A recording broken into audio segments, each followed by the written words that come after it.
Takže ahojte, teda volám sa Eva Hrobariková, som zo Žiliny a ako Marika takisto som sa zúčastnila Kompraxu. To je vlastne program, alebo taký projekt z Európskej únie, ktorý vám poskytne prostriedky ako mladému človekovi, prostriedky na niečo zmeniť vo svojom okolí. No a ja som išla teda na to školenie s vedomím, že čo si spravím, teda nejakú záhradku v mládežníckom centre alebo niečo iné veľmi užitočné. Ale prišla za mnou jedna kamarátka, že počuje vás, spravíme niečo pre charitu. Som sa tak pozerala, že charitu? No okej, tak skúsime. Tak sme prišli do ženskej charity a išli sme tam s takým vedomím, ako tam dojdeme do nejakej starej budovy, tam budú ošúchané steny, hej, a my tam dojdeme so svojimi 200 eurami ako úplne záchrankyne. Ale sme tam došli, zrekonštruovaná budova, pekne steny namalované, kúpelka, postele, jak v hoteli. Tak sa pozeráme, záchrana sa nekoná, asi budem robiť záhradku, ale naskytla sa teda príležitosť ďalšia a Charita svätého Vincenta robí každoročne polievku pre bezdomovcov a zháňajú sponzora.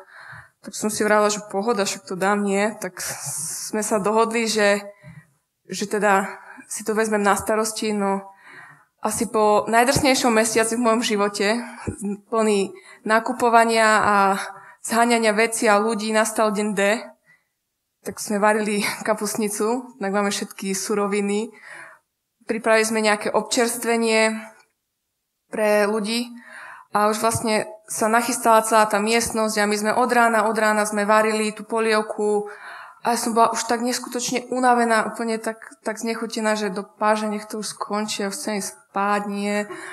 A vtedy sa začali prichádzať títo ľudia bez domova a úplne ma to dostalo, pretože došli v tých najkrajších šatách, ktoré proste zohnali, sadli si za slávnostné stoly a počúvali nás, ako sme im hrali koledy, rôzne pesničky a proste boli nám úplne za to vďační, čo pre nich robíme a pre nás to bola len taká maličkosť, hej, proste ísť na nejaké školenia, hej, napísať projekt. Oproti tomu, čo si oni zažívajú, fakt to bola pre nás maličkosť a oni nám boli za to tak neskutočne vďační, že bolo to fakt wow. To je vlastne nejaké fotky z tej večere. No a to sú skoro všetci, čo nám boli ochotní zapozovať na fotku. No a vlastne vďaka tejto spolupráci s bezdomovcami som si tak uvedomila, že akí sme my ľudia blahostajní voči svojmu okoliu.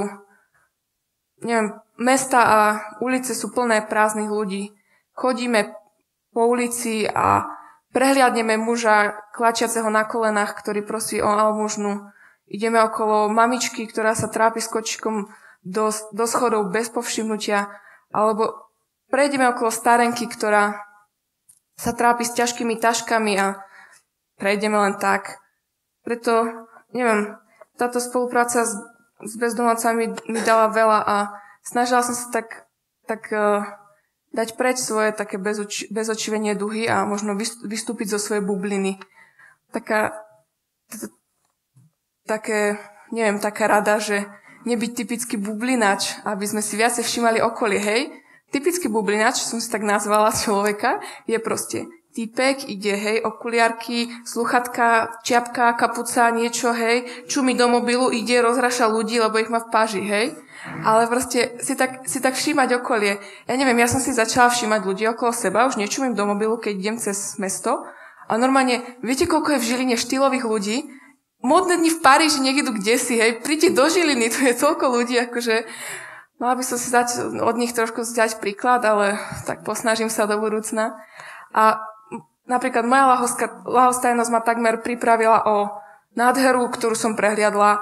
Chodila som každý deň okolo záhradky plnej nádherných snežienok a vôbec som si ju nevšimla, až kým ma na ňu neupozornila mladšia sestra.